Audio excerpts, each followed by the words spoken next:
And hello, movie lovers, and welcome to the show. With me today, I have independent comic book writer and artist Quentin Bennett. Say hello to everybody. Hello, everyone.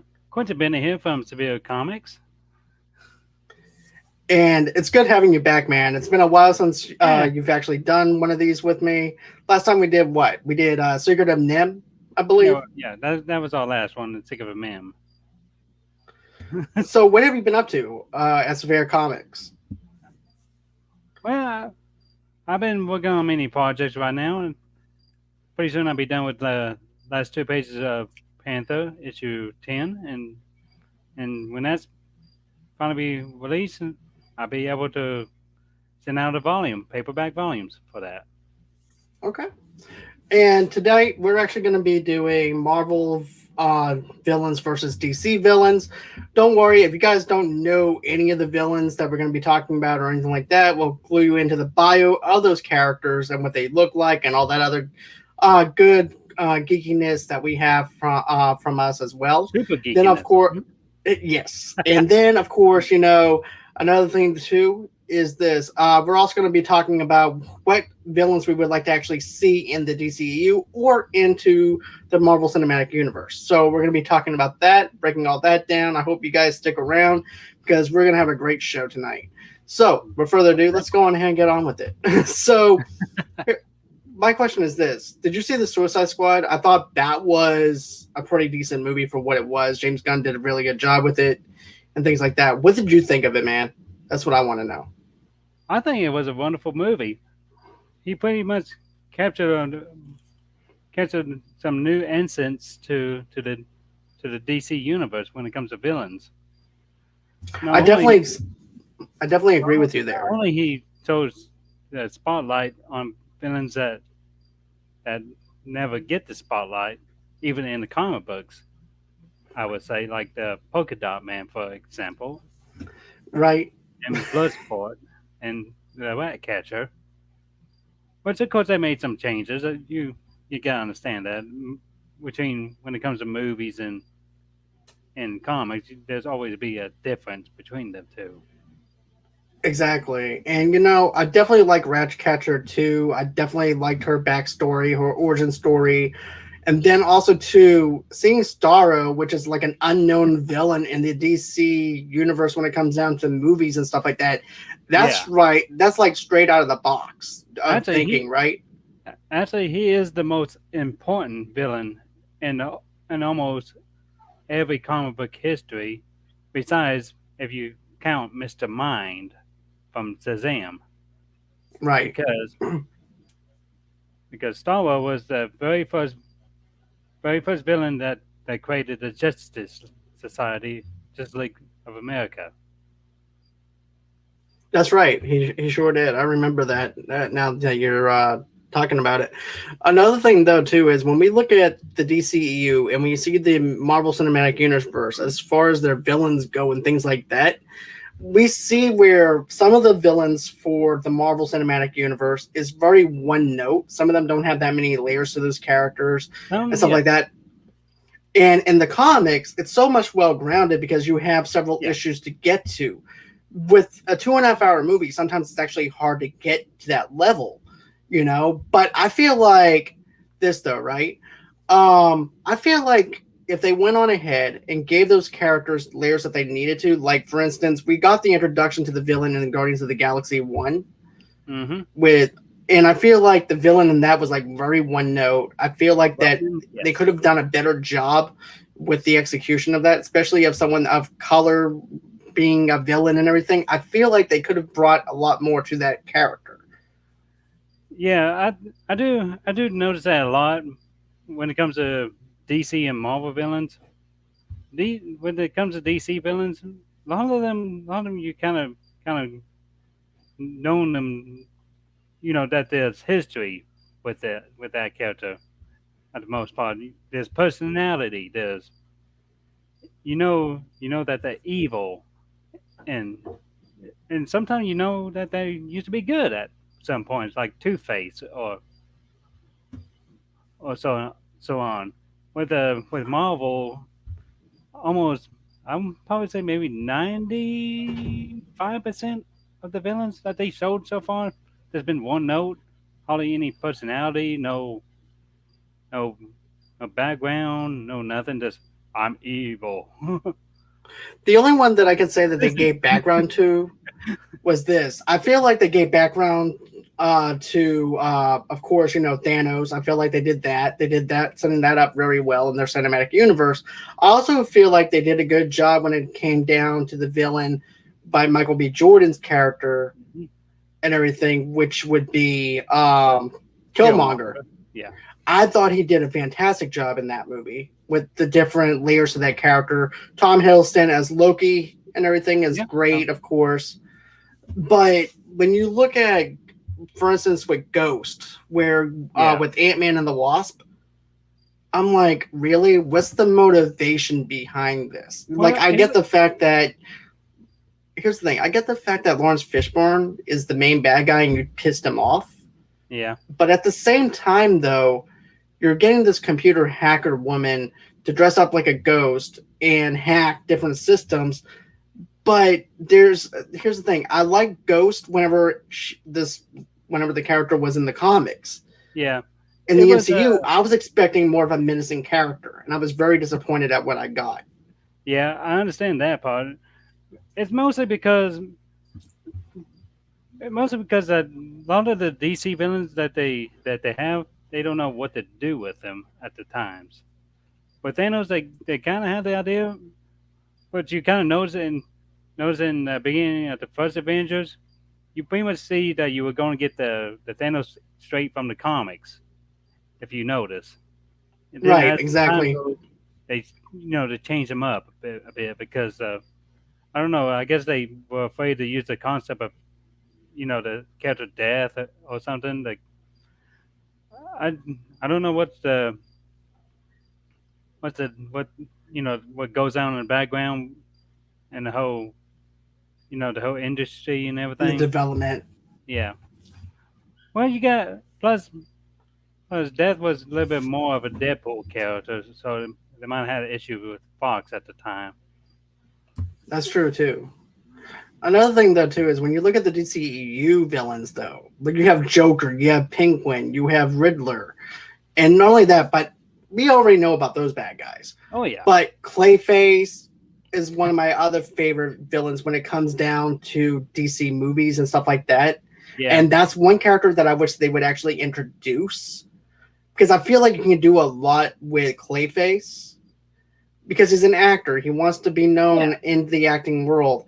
Then all of a sudden he gets corrupted and has this whole entire deal where now he's faced with this this clay kind of face now, and basically that's his curse. And that's something that I want to see from a DCEU movie. I want to see that darkness within somebody that was once good, and then he winds up turning bad because of the fact that his own ego might have gotten the best of him and everything, and therefore karma came into the effect of it, causing him to have that clay face and everything, and that's what the cause and effect is. And that's what I would love to see in a DCU movie.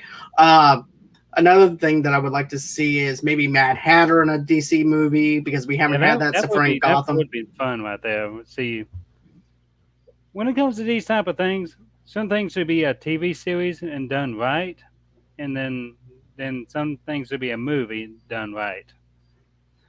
Because I like the the Dark Knight trilogy and everything, but it's not 100% accurate. No, because they're trying to do what's best for the TV. Wow. They're trying to do what's best for their universe that they're trying to set up. The job of the director is not to go according to the source material. His job is to make the universe that best fits in with what's on the pages versus what we want, which is basically what we see on the pages of the comic book. And sometimes certain elements will not flow right according to what's from the pages onto the screen. Sometimes, but that's the job of the director, is to make the best movie possible or the best TV show possible that best works for your universe. Sometimes it just doesn't flow right like you want it to, or anything, and sometimes it does, but it just depends on how much development, things like that. Executives are being forced to make you do certain things that you don't want to do for that universe. Yeah, Green Goblin is a good example about that when it comes to the first Spider-Man movie ever created from Sam Raimi. When William Dafoe was had a prosthetic mask on, the I forgot who said that. I believe that one of the tops said it was too scary for kids, so they decided to go with a Power Ranger helmet instead. Right. And I'm like, Like one of You saw us, the mask, have you? That prosthetic? yeah, I saw the prosthetic mask, and that would have been awesome to have Yeah, it William looks Dafoe. great. They were able to show all the emotions of everything on that. It was it was terrific. Exactly, but no, I don't think that mask would have been scary for anybody. Come on, for crying out loud, we had the Joker on Batman 1989. That Yeah, was dark for that day. We had Penguin and Batman Returns, which is really scary if you think about it. You have someone that is underneath the sword, for crying out loud, and abducting children, yeah. and oh, that's not scary, but let's go on ahead. Put a It's Green William Goblin. Dafoe. Right, it's William Dafoe. We're just gonna go on ahead, put a helmet over that mug, and that's what we're gonna do. It's like Defoe, yeah. Here you go. What the heck? Right. But even though, get this though, but Yeah, also too, I remember back in the '90s when it came down to the Batman Returns figures from McDonald's. yeah. People were saying that those were too scary for kids. I don't know if you remember that or not. I no, I don't. As I think about it, no, I don't remember it. Yeah, they were actually saying the McDonald's Happy Meals were too scary for kids. But here I am playing with my Penguin action figure and everything, enjoying my nuggets, enjoying my soda, playing with the Penguin, my Penguin action figure. I wasn't scared of jack crap. I'm sorry. But, That's you know, scary, man. Now leave me alone. I'm not going to play with my Aliens vs Predators action figures. right? Or my Scott McFarlane action figures from Spawn. Let me go in and play with those too while I'm at it. But They're scary. Leave me alone. but Leave me. it doesn't make any sense though. It really doesn't. And then No. that's why we got the horrible movie Batman Forever. Why they Oh, were yeah. trying to make it more campy and having the glow lights and all that stuff was because of the fact that they said that 1989's Batman was too scary for kids. Yeah. I went and saw that and I loved it. Yeah. Right. But What they know of good movies. exactly. But going back on what you said about Defoe, though, I feel like that would have actually brought more authenticness to his character to see the range. He got the look. And, yeah, he got the. Exactly. He just has that look. Heck, he can even play the Joker if he wanted to, which he had a chance to, one or the other, a long time ago. But he could still be. And here's the thing: I think that he could still be Joker. Yeah, I would love to see him as Joker because don't forget they're doing all these other stuff, right? Yeah. We have the Flashpoint movie that's coming out and everything. Yeah, just because we see Michael Keaton coming back and it's an older Batman or whatever and stuff like that doesn't mean that there's not other universes within that universe to where we could have something like that. Indeed. Yeah. Hey, Brandy. Hey, Kidrick. But yeah. Good. But I think that there's always room to have William Dafoe probably to play the Joker and stuff like that. Yeah. I don't see anything wrong with it, to be honest with you. I love Joaquin Phoenix as like an Elseworld Joker. Yeah. I thought that was good. Well, you always have to consider the fact that there are a lot of people that is getting overcooked by the Joker now. Same with Batman and Superman and Spider-Man and all that stuff. People just want different, and that's why some folks are getting excited with something new like Shazam. And I mean, there was a little hype about Shazam. It didn't get the respect it needed, but it happened, and people were happy to see Right. it. It's so underrated if you think about it. But here's the thing: I love the aspect of Kazam. Yeah, You know, of Shazam, not Kazam. Bad movie. Shazam. and I like then the I like the concept of Shazam. To be honest with yeah, you, and then now you're because getting it has a right. now you're getting the the new movie called Black Adam, the Shazam's arch enemy, and Right. which is kind of great. Now we just Yeah. have to hope they don't screw up on the other villains in Shazam because I'm hope not because I feel like they got the introduction to Shazam right, yeah, they did. and they got the comedy flavor to it of big mixed in with the DCEU type of flavor type of movie, Hmm. and then you have Dwayne the Rock Johnson playing Black Adam. And That is that, and not only that, but Dwayne the Rock Johnson has been campaigning for this character ever since he was announced. ever So since with him being passionate ever about it, since I'm ever since excited. ever since he was a kid, he was promoting it. You saw that picture of him when he was young. He had a Shazam or Black Adam's T-shirt. Yeah, I did. I remember seeing that. To be honest with you, it's just crazy now. It's now Him a and his little crop reality. top. Um, He's gonna beat me up one of these days. trust me, he might actually try to beat me up and everything right now. So, He's so worth it.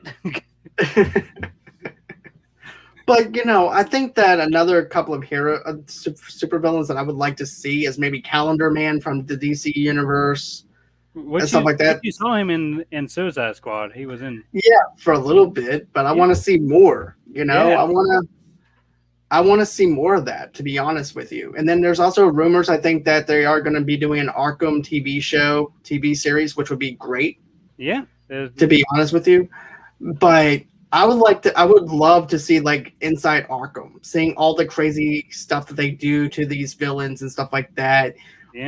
Um, but my question is this: with underrated super villains, what underrated super villain would you want to have in there that nobody's even heard of or even thought of? It can be from Marvel or DC and everything, or it can be both. But that's something that been wondering about. Is like Hmm. if you could pick two villains for each of for two of those comic books, who would you pick? Oh boy. Let's see. When it comes to villains, I would probably say, oh man, what was it? Oh man, you got me off guard on this. I had to think a little bit here. With Spider Man, even with Yeah, anything you in can do Spider Man. Yeah, Spider Man's. You can also do a Spider Man villain. It's just villains in general. What villain would you yeah like to see from either side? To be honest with you. one one villain I would like to see actually on film would be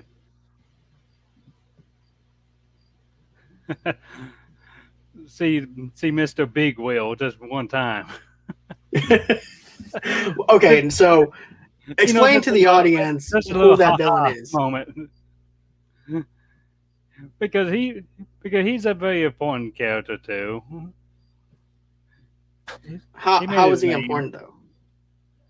and on Daredevil, which I think Daredevil needs more villains in my opinion because Besides Kingpin? it's always Kingpin or Bullseye. That's a problem with Daredevil.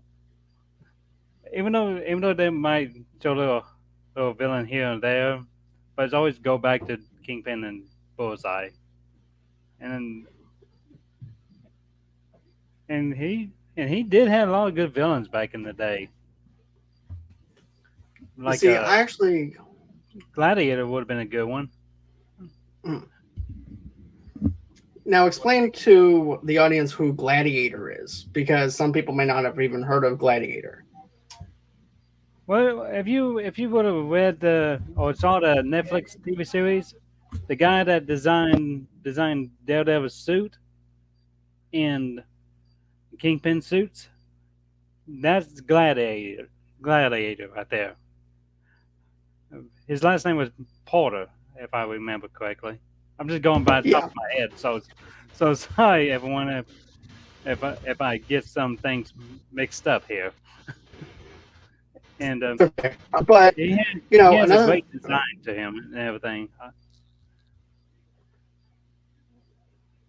He's like a big time clothes designer that turns crazy. See here, for me, I would like to see a better version of Shocker because we didn't really get to see a better version of him with Mickey Rourke. I feel like Yeah, Mickey Rourke was the biggest problem out of Spider-Man 2 because I like to erase that image from my brain. Don't get me wrong, I like Mickey Rourke in some of the other movies like The Wrestler and a couple of other films that he was actually making comebacks on. When it wait, came down, and I was was excited to know that he Was Mickey Rourke was he in the Rhino in Spider-Man 2? Oh, what am I no, thinking? that was Paul Oh, Giamatti. That was okay. Oh no, he's gonna kick my butt.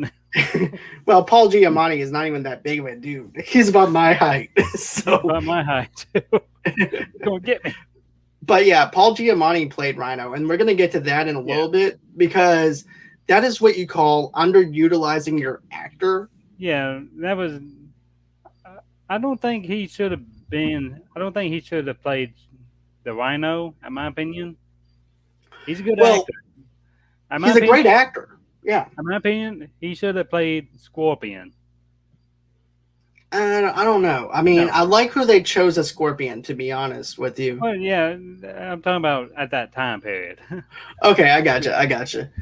But you No, see, if they going would have ahead. gone with him as a Scorpion, and I say, I think if they would have just stuck with Scorpion in that movie, would have been a lot better instead of just going with Electro at the time, because Yeah, that's a little bit too overused. I mean, it was great they used Electro, but he should have been used for the next movie. yeah, I can definitely see If that. you want to things up at the time.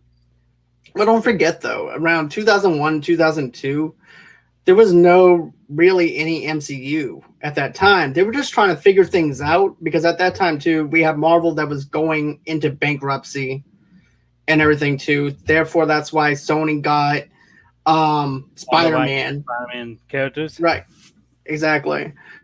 And that's why you have Fox that happened to own the X-Men at the time and stuff like that, and different Yep. Marvel properties went to other properties was because of that, and now we have everything under one umbrella just about all except Spider-Man himself, but you know it is what it Spider-Man is. and I think there was another character that they.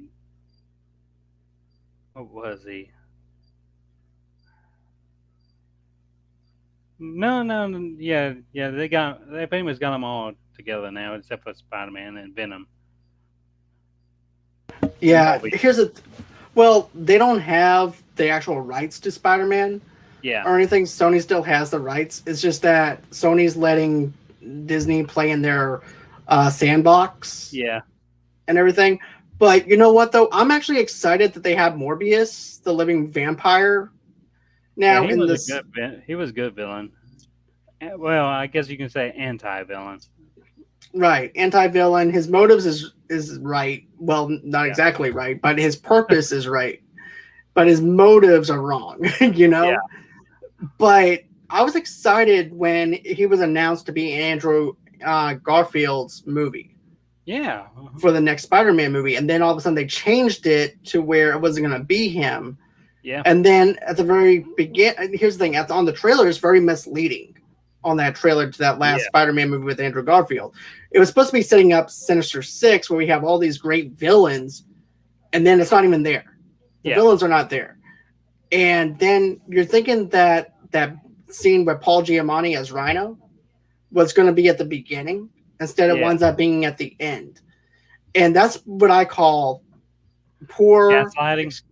Yeah, because here's the thing, though, that's underutilizing your actor for number one. That's Very also misleading. wasting his time to be the Rhino when Rhino is supposed to be a big bad dude.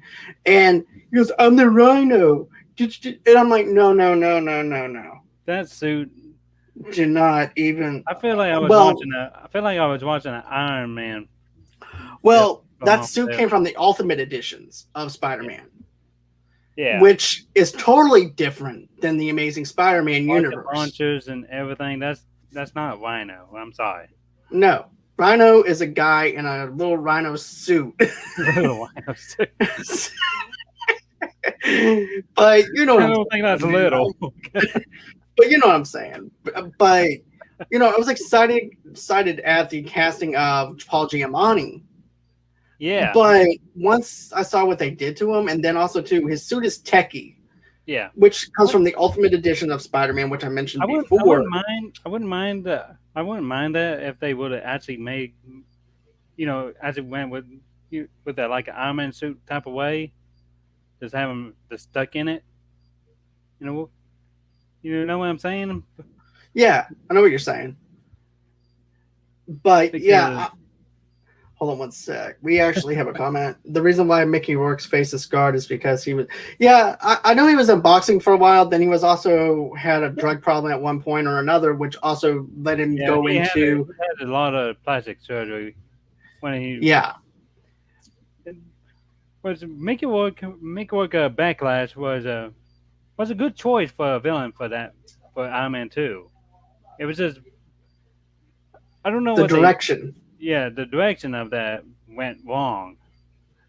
Because I remember when I first saw the trailer and seeing Mickey Rourke come out as Backlash, I was again like I was excited. Then I saw the movie and I was like, okay, so it's going like this. Okay. That's how I felt. I'm like, and Okay. I feel like I was being suffocated in the movie theater. I was And like then this. Like I had my popcorn, right? yeah. And then I had my soda. I was all happy. And then Mickey Rourke. I'm like, You just sitting like this with the popcorn. let's just say I was questioning my life decisions at that point in time because the dialogue that they chose for him and the direction that they Yeah. went in for his Understand what character. he's saying too. Right. I don't think Russians can understand what he's saying either. I actually had get this. I watched Iron Man 2 not too long ago, and I never used closed captioning. Yeah. Except for when I'm watching Bane. And yes, Kidrick, when I'm watching Bane on The Dark Knight Rises, I watch it with closed captions. It's not my fault that they decided to muffle Bane's voice to the point where you can't understand it. Yeah. Then there's also Mickey Rourke, where I have to use closed caption for him. Yeah. What's bad? Mickey Rourke is a great actor too. So that's why I was so disappointed because he because he was like in the highlight of his career at that time. Yeah, because he was making huge comebacks, right? Yeah. He made The Wrestler. He smashed that. I loved him in The Wrestler. He Yeah. made a couple of other independent small films, and then he came back up. It was like the return of him. And then of course he was in SummerSlam, Sin City. WWE, Don't forget Sin City. in Sin City. Yeah, Sin City Yeah. 1 and 2, I think, right? Or was it just Yeah. Sin City I 1? think he was just had like a little cameo in that one. Okay. Because I haven't seen Sin City 2. I only seen Sin City 1. I was excited to see Sin City 2 up until I saw one of my friends complaining about it. I'm like, yeah, I think I might skip this and watch something Well, else. Yeah, I haven't really saw that one either. I keep forgetting that it exists. I don't blame you though, not one bit for that. If that's the case, if that movie's that bad. So here's the thing. Before we go on ahead and dive right on in, this is also another thing too that I want to mention here is the fact that I got a chance to interview an independent author. His name is John H. Mudgett, and he has a book out called Crazy as Crazy Does, A Life of a Serial Killer. And I love the concept that John H. Mudgett does. And this is not comic book related or anything like that. It's just that I promised to push his book out on this episode and stuff like that. So basically, he's a serial killer in the 1950s and 1955. He winds up going pretty much. he winds up going around different states, and he winds up meeting like Ted Bundy. He winds up meeting the lead singer from The Doors and things like that in 1955. So it has some historical stuff going on in it while there's some fictional stuff happening as well. And it also gives you a first person perspective into the serial killer, into the mind of John Goodman. And that's actually the name of the character, is John Goodman, not the actor. No, not the actor. Anyone but John Goodman. Right. He's a national treasure. But still, if you want to go on ahead and get his book, it's on Amazon right now. You can click the link below for that. But I just want to plug that in real quick. So get that book. Why don't Halloween? It's a good time to get it now. Perfect for Halloween. Yeah, perfect for Halloween and everything. And matter of fact, he's supposed to be sending me over a book and everything because I'm very interested in it, especially with the first person perspective. Yeah. Oh, so Goodman, he can have it. No, he sure can't. So let's go on ahead. Let's get back on with this episode real quick. So another thing though with the DC villain. Now let's move on to the DC villains a little bit. We focused in on the Marvel villains, but for underrated DC villains, I like the fact that what Shazam did was this. They used villains that we haven't seen before or heard of before. They're pulling stuff from like the 1940s, 1950s comics. Yeah. Versus something in the present day, which keeps everything new and fresh, which is something I do appreciate that they're doing. You know? Oh yes. I'm just very surprised when it comes to DC villains versus Marvel villains. Back in the day, you don't really get much sympathy with the villains, unless you read Marvel comics, of course. I think only sympathy you have with some DC villains back in the day was Lex Luthor hair loss. Definitely. Another thing that I want to mention is this too. Here's the thing. I know that Joe Manganiello was going to play Deathstroke at one time to face up against Ben Affleck's character. Yeah. But I wanted that movie to happen so badly because if you look at the height for the both of them, that's like a UFC match. That's like watching a UFC match, pay-per-view match, where you have two actors that are both kind of the same height. Just one of them might have a little bit more of a reach than the other one. And I wanted to see a Batman versus Deathstroke movie since it was announced and everything that they were going to do a Batman movie. Ben Affleck was going to be the one to direct it and write it. And Joe Manganiello was actually attached to play Deathstroke. And it breaks my heart that after this stupid Joss Whedon's Justice League movie that came out, all that came tumbling down because of that. Yeah. And it's, but what did you think about the idea of that?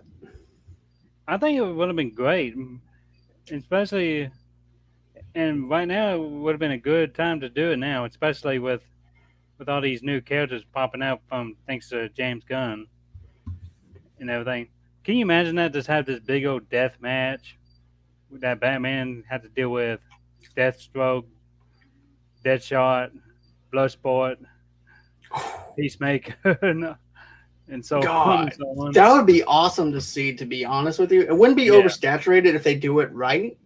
Yeah, but it would make a great Arkham movie, to be honest with you. There's a big old bounty on his head.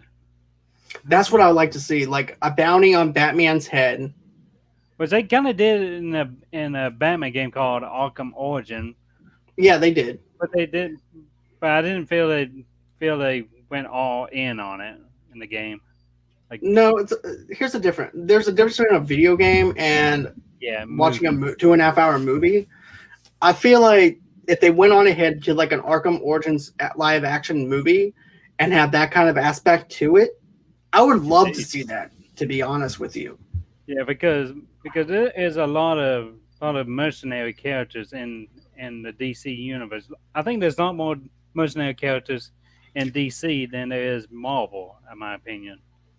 Yeah, because if you look at mercenaries, you have Frank Castle, I won't Dead say he's a great mercenary. Bullseye, well, assassin or anti-hero.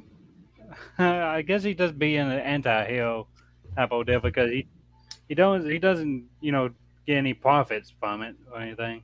No, that's true. In order for you to be okay, so basically you would actually have to count Bullseye. Yeah, Bullseye. Craven the Hunter can be considered as a Yeah, mercenary at times. Yeah, and let's see. Trying to think here. You see what I mean? I mean, when it comes to mercenaries, it's a lot harder to think of mercenaries in Marvel than DC. right. Well, there's Oh, a Winter Soldier. There's a Black Widow. She works in mercenary sometimes.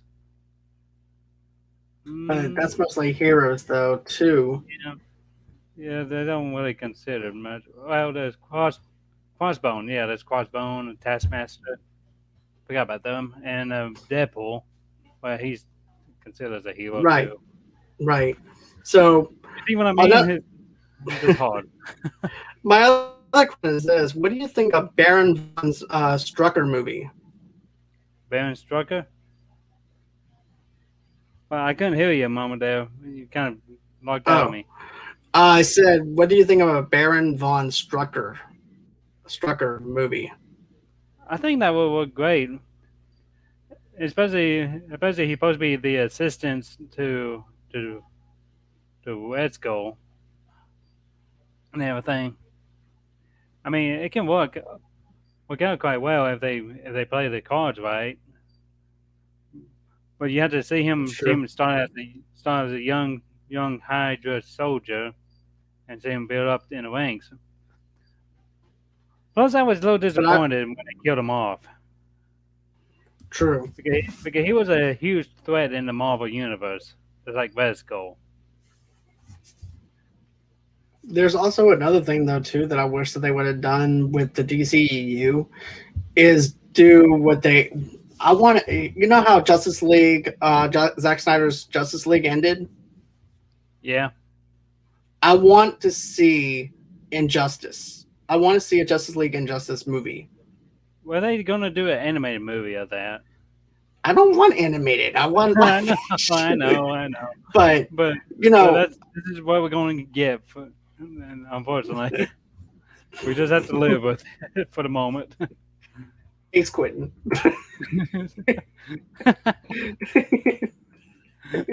I'm sorry, but it's the truth, and the truth hurts. This reminds me of the time when my parents told me there was no such thing as Santa.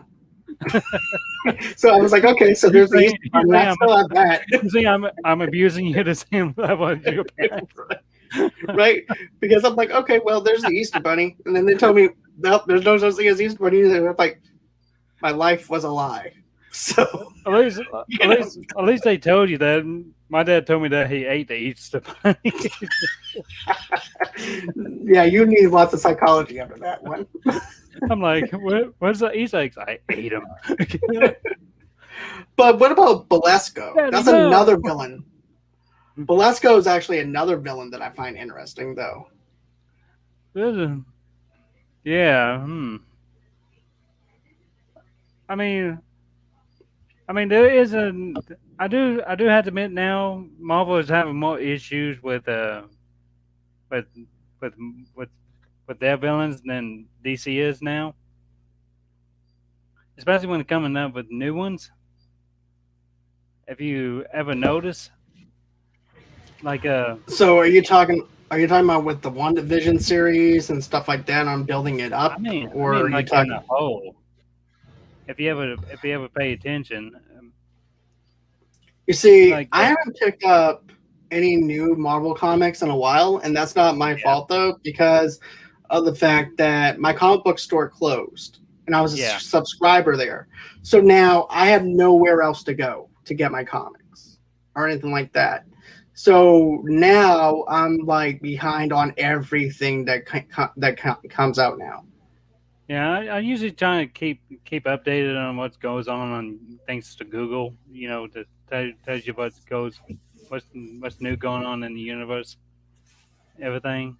Every once in a while, I might buy me a comic book or something like that, but I always have my hands full now with my comics. Right. but but like But but with the and Steve Ditko was complaining about this one time or another when it comes to villains. He doesn't like the idea that you use existing characters to turn into villains all the time because true. it kind of takes away an element. So he wants Like to have like a little bit of motivation behind the yeah, character in order for him to be a villain. And if there's yeah, no motivation there, then there's actually no point of even making this character be a villain. yeah, because Steve Ditko, if I remember right, Steve Ditko didn't want Norman Osborn being the villain because because he doesn't like the idea that all villains and the heroes should know each other personally at Okay, times. so he wants a little bit of a mystery element though to it Yes, too. which is understandable. It's very understandable because if you look at the many new villains from DC, especially now, like the new Punchline, Joker's new sidekick, Yeah, I heard about her. and I just never read any of the comics though when she was yeah, introduced. But how is that though? How when they introduced her? it was from from what I read about. She made a quite a hit and everything. Had a good motivation. She was held hostage at a young age from the Joker, and he was like enamored with him, like turned obsessed and everything like that, and almost like a big fan girl in a way. Okay, so basically, oh, I'm a fan of your work. I'm obsessed with you. Yeah, So yeah, okay, I gotcha. You see, I think that the Belasco, the character I was talking about, will be perfect because of the fact that, okay, in case anybody doesn't know, he's a black sorcerer who once ruled Limbo, the dimension where Elena Reston's mutant teleportation brings her as a halfway point between destinations. He also trained Alana in the art of black magic and took her in as an apprentice. She eventually rebelled and defeated him. So yeah, I think that would be a good way to bring in Zatanna mm-hmm. and That everything, and would be. have two magical beings facing off against each other and Yeah, it everything. would work Because pretty well. here's the thing: we haven't seen a Zatanna movie. I mean, I've heard rumblings before that they wanted to do a Zatanna movie, and then it just disappeared. It disappears into ash, just like the end Yeah, of Marvel, the end of Infinity War. You know? yeah, yeah. It happens a lot. Like like like it's supposed to go one way, then it just disappears. I know there was like talks about Plastic Man movie the- and everything like that. It just goes one way, then just disappears. Yeah, and then we don't get anything else from that. And then, of course, I want to see Lobo. I want to see a Lobo live action Lobo movie so bad. Yeah, too bad Jason Momoa would have played a good Lobo. But Reigns, his cousin, Woman Wayne's. yeah, Roman would be perfect for Lobo. Hmm. I didn't To even be know they were honest, into each other. yeah, they're kin in some way. I forgot how they're related, I believe, but that would have been perfect. To be honest with you, I know that his cancer came back a couple of years ago. Yeah, Uh, I think he's killed from it for the moment. oh, okay, because I remember it came Yeah, back. yeah, he came back in wrestling just a while ago.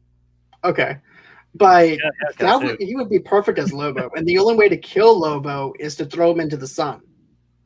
I say he would just come straight back because heaven and hell don't want him.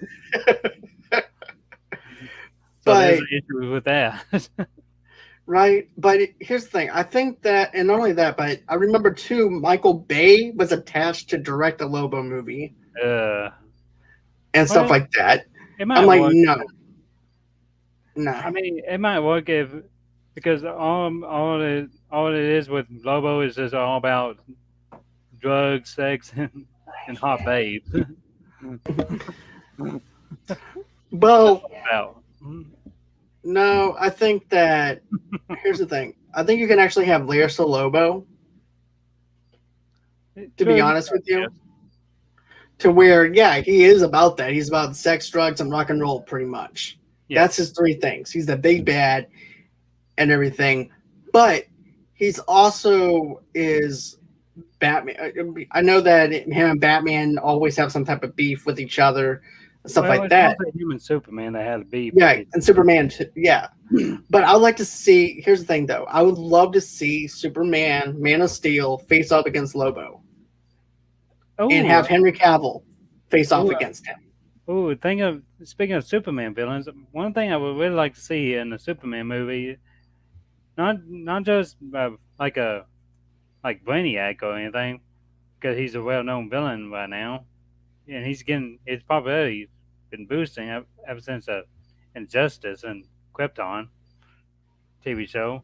But the Superman villain Parasite, I would like to see on big screen. Okay, tell me what Parasite is, because I don't think I've heard of him. Parasite is a villain that's able to absorb life force and abilities from other beings, and he's like constantly after Superman because all he sees is just a big old battery boost from Superman. And he's able to get all Superman memories and everything like that, and powers. So more he feeds on Superman, more powerful he becomes. Which means more unstoppable. But my question is this: would he have the same weaknesses as Superman, or would that? Yeah, he also gets the same weaknesses as Superman. Okay, I mean, that's something else I was wondering about whenever you said that he absorbs his power, but does that also give him his weakness though yeah, too? and uh, and this is something that's amazing. If anyone ever seen Justice League Unlimited, the Justice League had to fight Parasite, and he was collecting all the abilities from everybody. Like basically everybody got Plastic Man's no, not Plastic Man, he Elastic Man powers, and Yeah. many others. He was like getting extremely powerful. And the next Justice League villain I would like to see would be a Mazo. Mazo would have been a great villain too. Anyone ever seen a Mazo would know that he's a just a big old android that's that's able to copy every superpowers. That would be cool. I But never. Here's the thing: Amazo is actually a great villain, to be honest with you. yeah, Would you be able to tell some people about Amazo though, for people that don't know who Amazo is? oh man, with the Mazo, he's like a. Let me try and remember this. Wasn't he the man? I might have to look at Wikipedia on this if It's okay. I'm dead Okay, wrong. well, I have an idea. While you do that, I'll talk about a couple more of my villains that I would like to see. Want to do that? Okay. I Um, feel bad because I hate when this happens to me. Like I would know it, but it gets the information gets all cluttered up with the other informations in my brain. it's okay, man. It's totally fine. I mean, if you don't remember anything, that's fine. Um,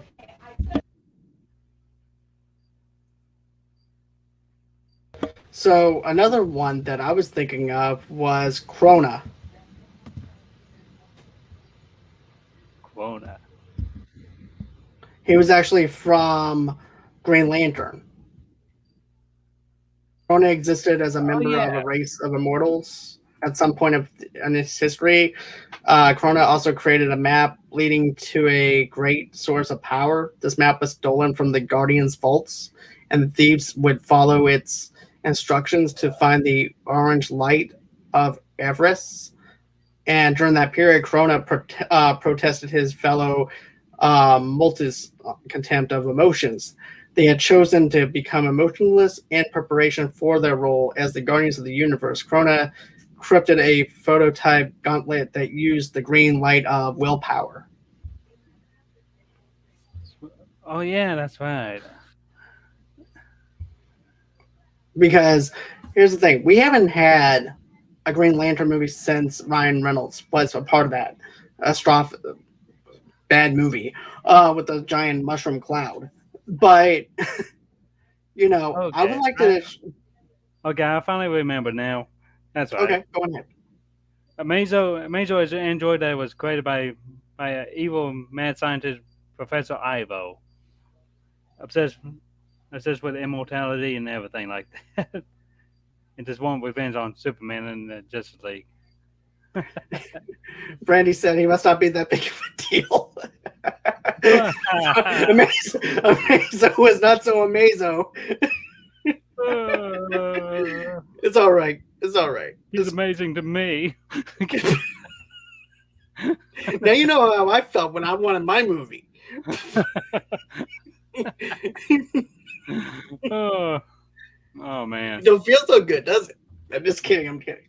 But another thing though too that I want to mention one time is this is Green Lantern is great as a TV series. As a matter of fact, we're supposed to be getting a Green Lantern TV series coming up on HBO Max.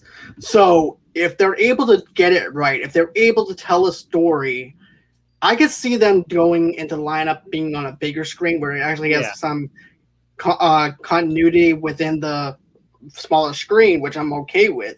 Yeah. But if that's a way to actually introduce Krona, I'm sold on it because there's other films that we can actually capture within the galaxy and stuff like that of the Green Lantern Corps. Yeah, and stuff like that.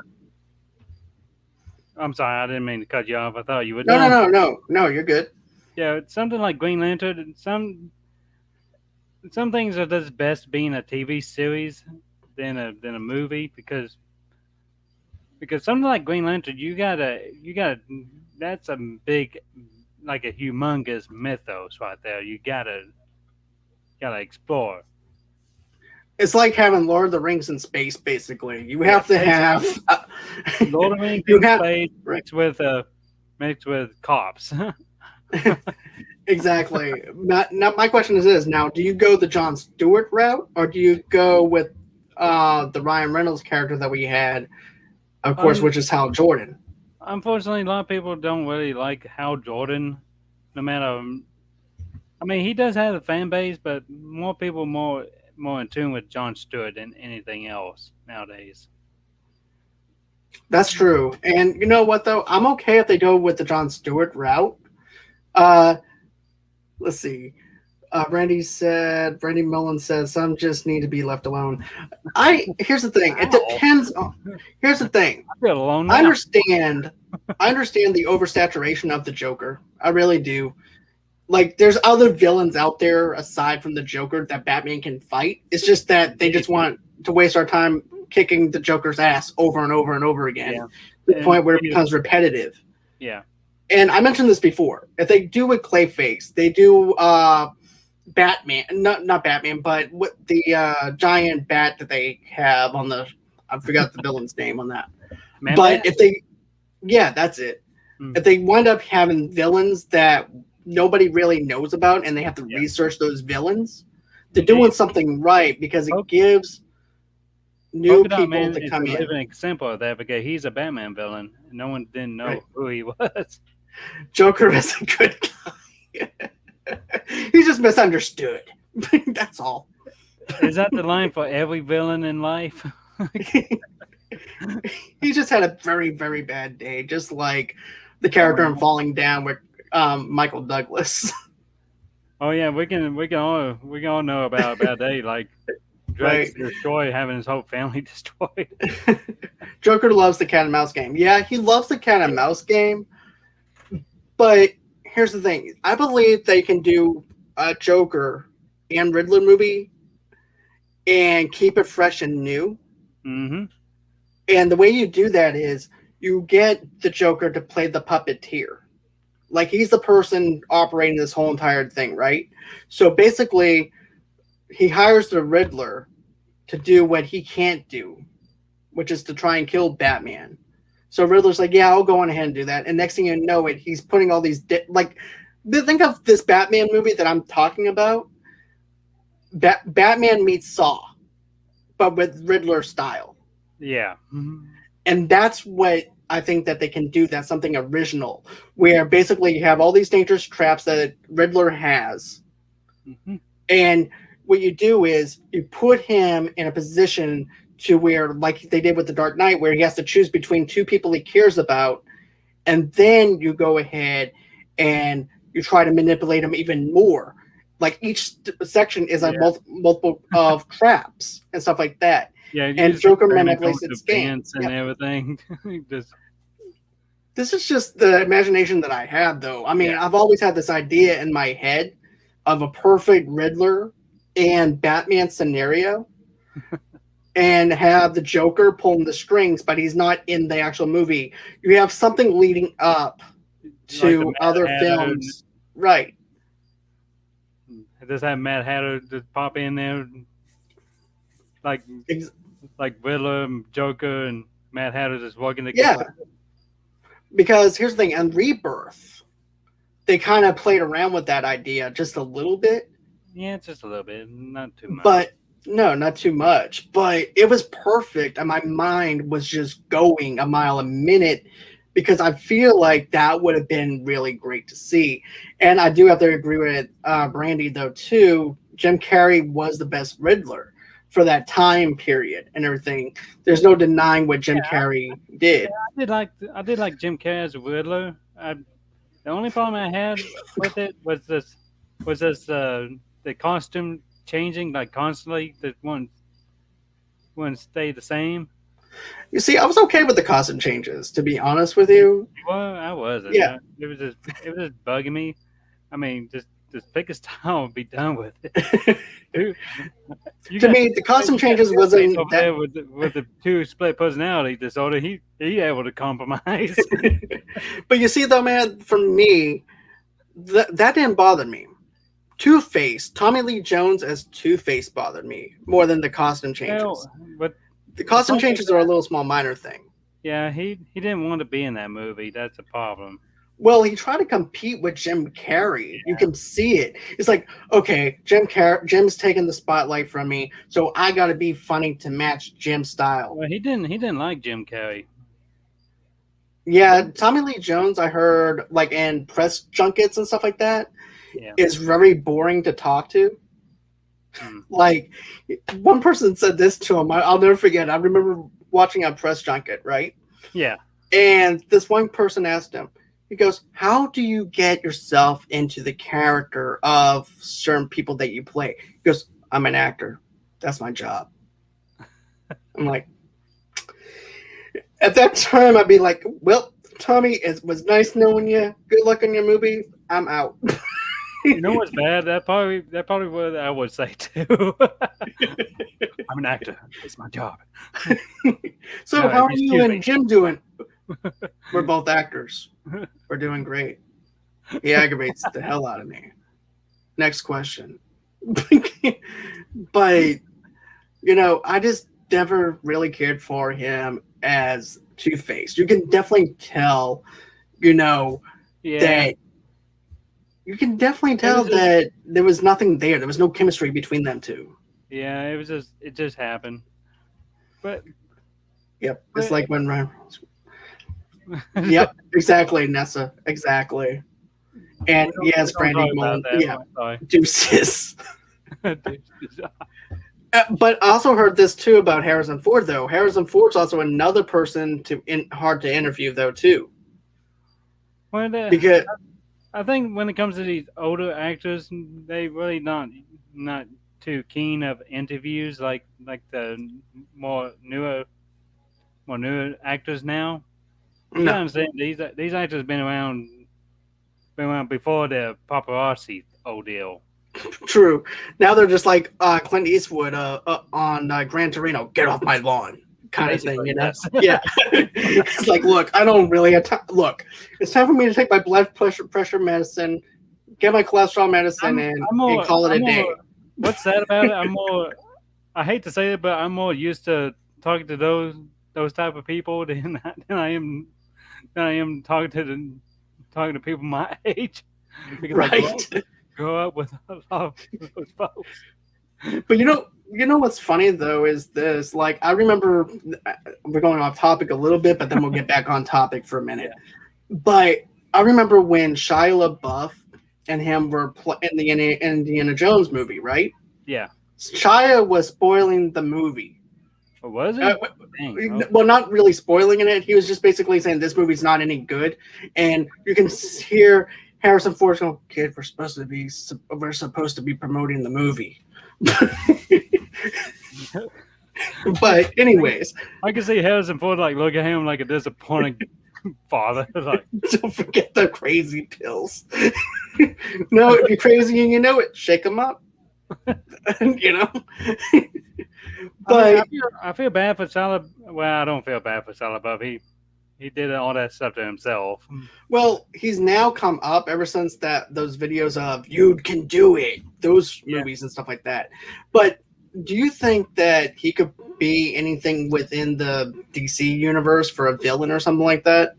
Salah Buff as a villain. Who would you cast Shia as? That's a toughie. Hmm. Well, if I were to choose him as a villain, you have to think about his body build and everything like that, his acting performance. I think he can play. Yeah, I think he can make a good Hydro man. Okay, that's an interesting As choice. a as a as a, as a big jealous boyfriend. Oh my god. The parents that you don't want your daughter to be don't want to be meeting your boyfriend. Okay, so well, well, you see how he acts and everything. He's like, duh. but you know what though? I would like to see We were if I was to be. okay. Let's go ahead and do this real quick. Forget about Jesse Eisenberg as Lex Luthor, right? Yeah. What about Michael C? What about the actor who plays Dexter?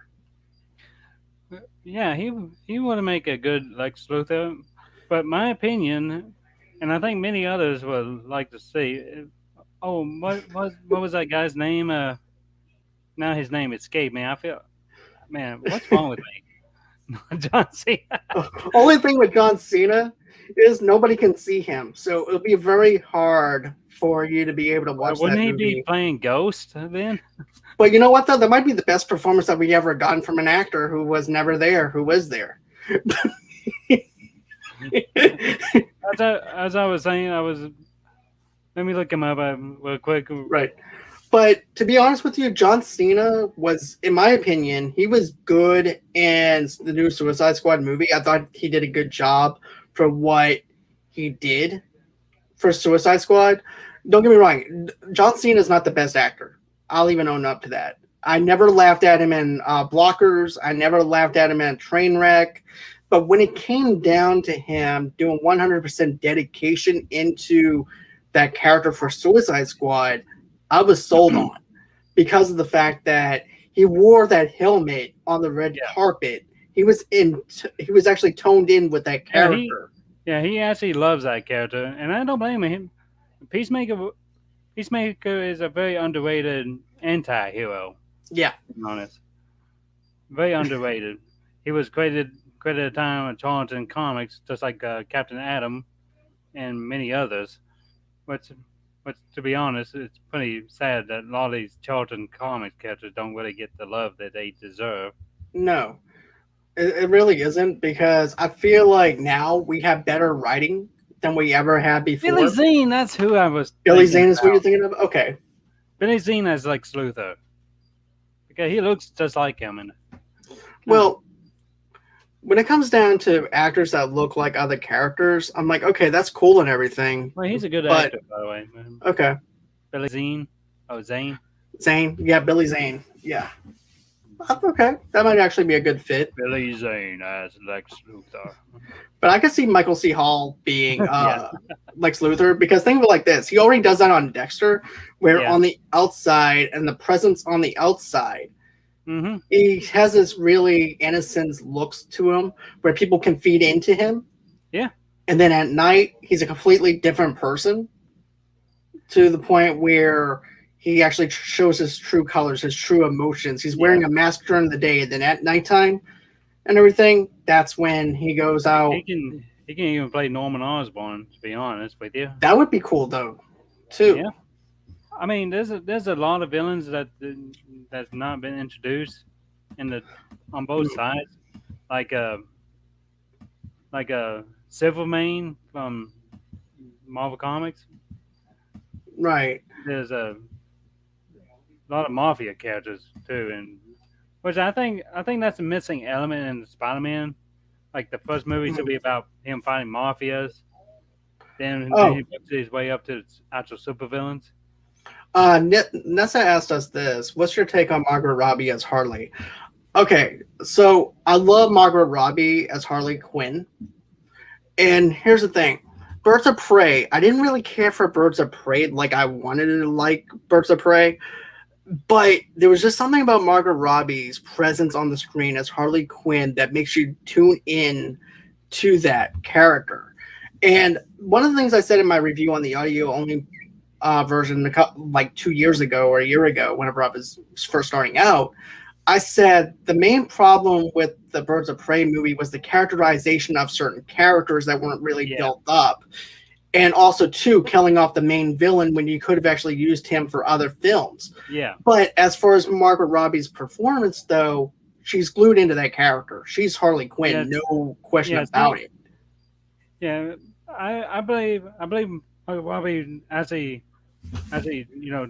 understand the character very well. Mm-hmm. With the ordeal with Birds of Prey, there was a lot of issues in the background on that one.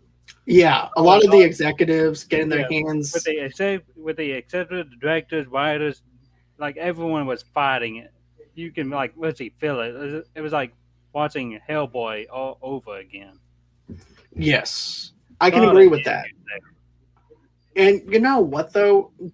One thing I can say about DC and what they've done, and also, too, I want to get to this real quick, too, Nissa, and I'll get to your question in a minute, is this.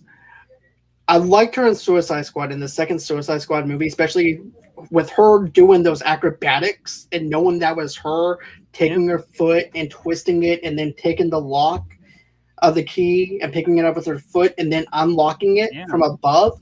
That was impressive. That was very impressive. Let's see here. Nessa says Harley is the only one in Gotham City with a Brooklyn accent. How does that happen? Well, think of it like this, and this is just me speculating and everything, just using my imagination. But I feel like Gotham is a very gothic style New York City. It's dark, gloomy, always raining, never sees the sunshine in 3 days, as Kid Rock would say. Snowing or raining, both. You know, and I feel like that's how she probably got her accent, was because of the fact that it feels like Gotham City feels like the most New York to me. Even though Christopher Nolan decided to shoot in Philadelphia on that movie, but every movie is filmed in Philadelphia, right? But so does Michigan actually feels like I'm going to be honest with you, dude. Watching Eminem's video. Now, this is what Nessa says. She goes, so does Michigan. Michigan does feel like an apocalyptic place to live at. I'm not going to lie. Because if you watch Eminem's video for Beautiful, you see the background of all the businesses that used to be there and how much of a global place it used to be. Yeah, it was the same thing with Detroit. Yeah. Exactly. And now it's like an apocalyptic city. You could practically do The Walking Dead in Detroit. and everything. I would. Sadly, you know, but I just feel like with Harley and everything, I just feel like with her accent the way it is, it's the most New York accent. You're right, but I feel Yeah, like too that it's a character too. yeah, The it's the thief. character and I feel like that's how her character is portrayed is the fact that you have Gotham City, what happens to be a dark place, rainy, very depressing, and that's also too how she also gets her accent though too is because of the fact that it has like a New York feel to it. Yeah, I Oh, agree with you 100% sorry, on that one. sorry, Brandy, but I'm just giving a truthful thought of what I see Yeah, and everything. As I don't know what you're saying, ouch about if it was my thoughts on Michigan or if it was my thoughts on what I thought about the bloom and gloom of Gotham City or or, anything, or but maybe or maybe that's the Birds of Prey, which or the Birds of Prey movie, but which I say ouch too. By the way, right. But you know what though? One thing that I can say that they did right with Birds of Prey and also Suicide Squad, yeah, they did some, and also too with Harley Quinn. there's a They character gave arc. three of those female characters strong, very strong, female-led roles, and even with Ratcatcher too. Yeah, You gave those characters range and emotion to where we can care about those characters. You yeah, know, and I feel like this. We were able to have those characters. Those were the characters I feel like had a lot of characterization with them because we can relate to them. yeah, You know, and Huntress was the one that I cared about the most on Birds of Prey. You know, and the same thing whenever we had Ratcatcher 2 on Suicide Squad, and also when we also had have Harley Quinn, of course. You know, yeah. I like the idea that there's a history in the universe now because when Man of Steel came around, that's like saying that's like the first superhero that came out, and like they never seen nothing crazy before, you know. right, And I'm like, oh come on, you can't do that. Then you saying there's Batman around. When you saying there's Batman around, then that means there's crazy crap going on already. exactly, and that's why I like Being the someone that introduction. flies should not affect you. That's bad. Right, and you see though, that's why I like the introduction to Man of Steel because it's our first introduction to an alien being on Earth, and what True. our first reaction would be. It would be like, "Oh, there's the super dude up in the sky. He's gonna Well, go yeah, save us aliens, today." yes, but still, And I don't think someone should be freaking out because right, they we know have, they know that someone dressed up as a bat flying around. it's perfectly fine. It's objectively fine. A guy dressing up as a bat, that's perfectly fine. I'm fine with that. But A an guy alien that life being, I'm not okay with this. There's just something wrong with him. I think what bugs me now that they introduced Starro the Conqueror, is that they know that there's alien life forms on other planets because they say they found him in the 60s or something, 70s, Yeah, and they've been experimenting on him for that many years. So the government already know that there's very powerful aliens out in space and everything. right. So But that kind of kills it right there. definitely. That's a But loophole. but anyways, I think that's gonna do it for tonight, though. But you know what, man? We might actually do this again. I had a great We time only just have us to. going.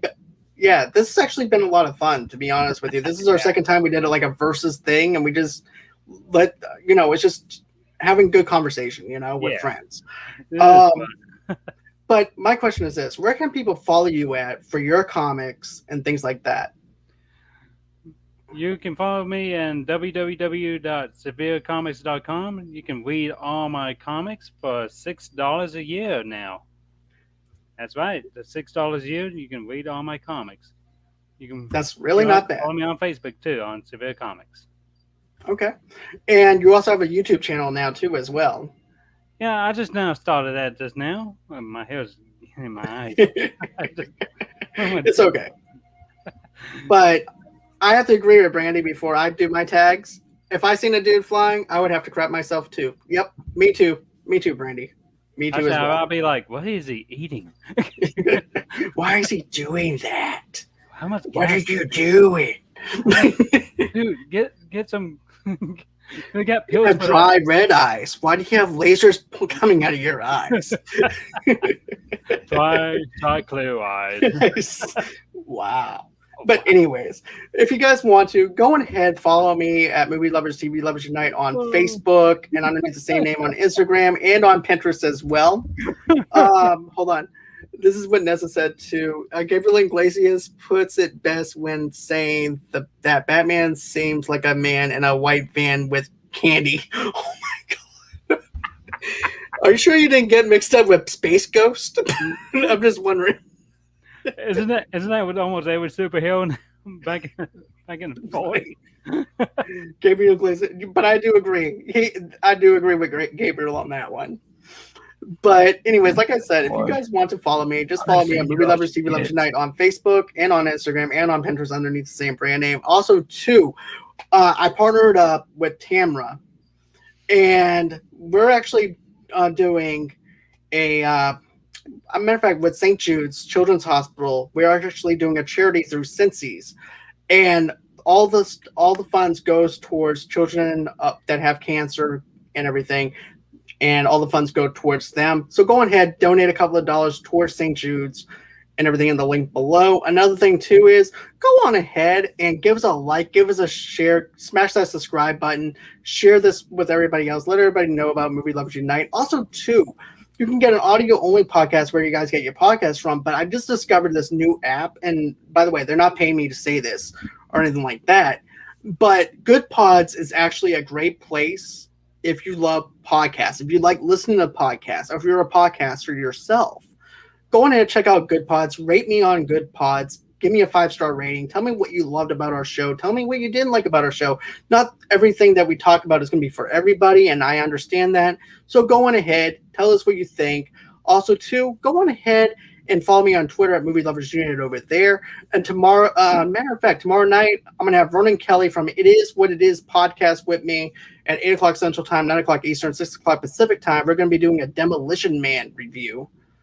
And then, of course, we're doing our Dexter Morgan after show on Thursday at 8 o'clock Central Time, 9 o'clock Eastern, and 6 o'clock Pacific Time. And it's called The Dark Passage of Dexter Morgan After Show. We're doing these after shows all the way up until the new season of Dexter. And then you get to enjoy us talking about the new season of Dexter. So season 3, we're going to be talking about it as a whole at 8 o'clock Central Time, 9 o'clock Eastern, 6 o'clock Pacific Time over there.